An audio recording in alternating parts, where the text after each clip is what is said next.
Mild alert. Today is the fourth in a series of events that we've been putting on in conjunction with the 30th anniversary of the accident just up the road in Middletown.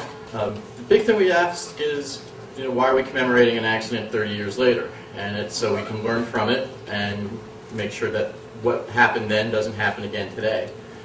Today might be one of the most important events that we've sponsored because this deals with the actual health effects. This is what happens, to people when, depending on where you go or what you think with the radiation. And this is the essence of nuclear power. This is the real risk and reward with nuclear power, is in the very unlikely event that there is a radioactive leak. What do you do about it? How do you control it? How do you measure it? And how do you follow up the long-term health effects? Today we're going to have two speakers. We're going to have Arnie Gundersen, who has a Bachelor's and Masters degree from Rensselaer Polytechnic Institute in nuclear engineering. And he's going to go over the dosage and the radioactive release. He was one of the few expert witnesses that was certified during the litigation that was not thrown out by Judge Rambo. And he was in the industry for 17 years, or longer actually. Yeah, industry executive. Followed by him will be Dr. Steve Wing from the University of North Carolina School of Public Health. He's, I dare say, a world-renowned expert in the follow-up and tracking of radiation and the epidemiology that goes with that. So we're going to have these two gentlemen talk, and then we're going to take some questions. We're going to start off with Arnie.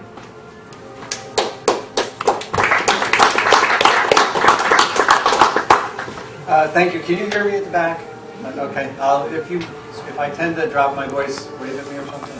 Thank you. I'm Arnie Gundersen, and your promotional information may have my name is spelled as S-E-N, and some of the stuff is S-O-N. So if you're into correcting that kind of stuff, it is S-E-N. A couple things. I was on the industry side of this argument until about 1992. I had people reporting to me at 3 Mile Island during recovery. I had a TMI shirt that said I survived 3 Mile Island, and I was on television saying that I think I said the Titanic hit the iceberg and the iceberg sunk. So I was clearly of the opinion that this was a non-event.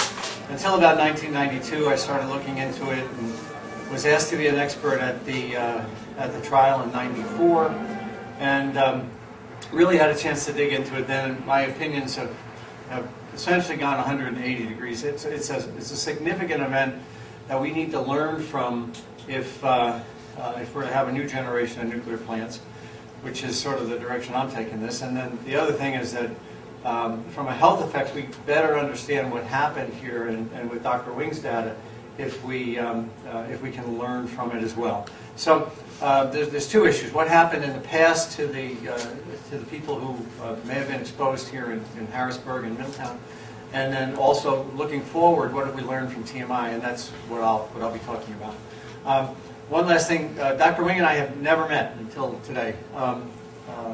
It's interesting. I had these dose release, not dose, Curie release numbers for years, and as it turns out, they were dramatically different than what the Nuclear Regulatory Commission says. So I've been talking, and finally I realized that Dr. Wing's has epidemiological data, which this release data supports, but we've never met, and I wouldn't have known him until today. So, okay. The title is 3 myths. There are more than 3 myths, but these are the 3 I decided to cover in my 20 minutes. Should an evacuation have been ordered? Did the containment leak? And how much radiation was really released? Like I said, there are more myths, but given 20 minutes, this will be a rush. So, should an evacuation have been ordered is the first thing, and I break that into 3 segments. I break it into before 7 o'clock. What information was known to the people at 3 Mile Island before 7:30, 8 in the morning, and then around 10, and then around 2 on the first day. And I'll talk to that. So around 7 o'clock in the morning, an engineer and his supervisor, using an approved procedure, calculated that the exposure in Goldsboro might be as high as 10 R an hour. Now, It was an approved procedure, and people had worked on it for years, and it was actually a TMI Unit 1 procedure. So this is not a new procedure. And by the procedure, an evacuation was required. There's no doubt that by the written process that people not in a crisis situation had available to them, by 7:30 in the morning, an evacuation was required. At 7:30, TMI called the state and told them they had 10 R an hour, but they said that it seemed too conservative. And one of the things they said is that the pressure inside the containment wasn't as high as they had expected. But the state was aware that calculations showed 10 R an hour, and but TMI's position was that it seemed too conservative. They said that the pressure wasn't high enough. Well, within the calculation, there was no pressure dependency. So basically, they went outside the realm in a crisis situation, as opposed to letting the procedure govern how you should be working your way through it. What they did not tell the state in that 7:30 phone call is that employees working outside had already begun to receive exposures. There's at least one case of an exposure of 20 milliround to an employee who was out on the grounds before 7:30 in the morning. They did not tell the state that already almost every radiation detector in the plant was off scale. And they did say that a helicopter flew to Goldsboro at about 7:30 in the morning and found no radiation. Now there's two problems with that. First off, actually there's three problems with that. The plume was a very calm day, and they'll admit that the helicopter actually got to Goldsboro before the plume would have gotten to Goldsboro. So had there been radiation coming, it would not have gotten there, and so based on that, they said, well, there's no radiation in Goldsboro. That's problem number one. Problem number two was that the plume, and I'm going to use my pointer at the back of the room. Let's say the plume, the center line of the plume was right in that corner. Is that working? No, it's not picking up. Okay, let's say the center line of the plume was right there. In Goldsboro, if they were off by 6 degrees, in other words, if they weren't right on the center line of the plume, they could have been off by a factor of 10,000 in the dose they recorded. It's something called a chi/Q. It's a dispersion coefficient. And the plume would have been narrowly concentrated, and a 600-degree position error where they put the instrument would have resulted in as much as a 10,000-fold difference in radiation that they measured. So that's problem number two. It's very hard to chase a plume. And problem number three is that the helicopter actually arrived on site at 8:30. There was no helicopter at 7:30. So my belief is that at 7:30, procedures told them they should have evacuated, and in a situation like this, you don't try to change the rules on the fly. The next time I suggest would be a good time to have evacuated is around 10 o'clock in the morning, between 10 and 11. By then, they knew that core thermocouples, that's a device to measure temperature inside the core, were measuring 2,100 degrees. Well, normally they measure about 500 degrees. And 2,100 degrees indicates that the fuel rods are entering something called a Zirk-water reaction. Fuel rods are made of zirconium, and they scavenge oxygen out of H2O. So the oxygen gets pulled out of the H2O, releasing hydrogen. So by 10 o'clock in the morning, they knew that there was hydrogen being generated. That should have surprised no one. In the hot leg from the reactor, that's the leg that would normally carry the hot water out of the reactor, the thermocouples were reading in excess of 700 degrees.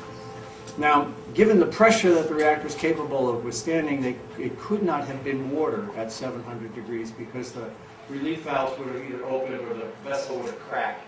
So that tells me that there was air, hot air, running through the hot leg at 700 degrees being already heated by the core. Another indication that there was not enough cooling or no cooling going through the core. Also by 10 o'clock, they had reactive cooling pumps, which are massive, 3,000-4,000 horsepower pumps. And the amperage for those pumps was very low.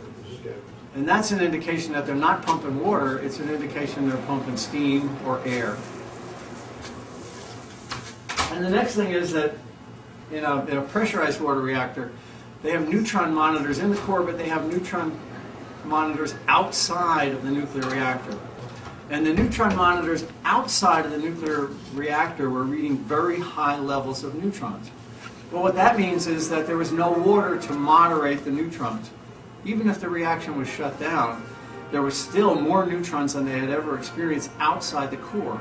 And that's an indication that the core had lost its water and was uncovered. Again, around 10 o'clock, the radiation monitors in the dome of the containment were at lethal levels, thousands of R an hour. Again, an indication that fuel is breaking down. So you had indications of Zerk water reaction from the temperature. You had indications of fuel breaking down from these radiation levels. Someone took a reactor coolant sample. In other words, they went down to a line and they opened a little spigot and filled a vial. And normally those vials are very non-radioactive. This was reading 200 R an hour. That's lethal in 2 hours. That's an incredible amount. Another indication of fuel failure. And around 10 o'clock in the morning, Health Physics asked the plant management to evacuate the auxiliary building. So all these things were happening, and yet the state wasn't told that things were really out of control. The plant manager at the time was a guy named Miller, and here's what he had to say over the next couple years about what was going on in that time frame. They were hot enough that they scared you. And he was talking about the in-core temperature. Well, if you're scared, one would think that an evacuation might be in order. Pretty early, we were scared. Radiation was all over the place. Everything was off scale. Another indication, if you're scared, it's about time to at least tell the civilians that it's time to move out. I should note that everything I've got up here is substantiated with footnotes in a report which will be up on TMIA's website. Literally every one of these quotes is referenced back to a reference document. And the same with the temperatures earlier.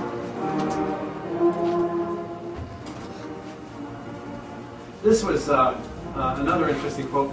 We don't know where the hell the plant was going. Now, Miller said that in a phone call to Parsippany. Parsippany was the headquarters office at 7:30 in the morning. He had the sense to tape the call, and I had a chance to read the transcript. And it was pretty clear in my mind that Miller was suggesting we should go to a general emergency. And the people in Parsippany talked them down to a site emergency. And this was one of the quotes from his call to Parsippany.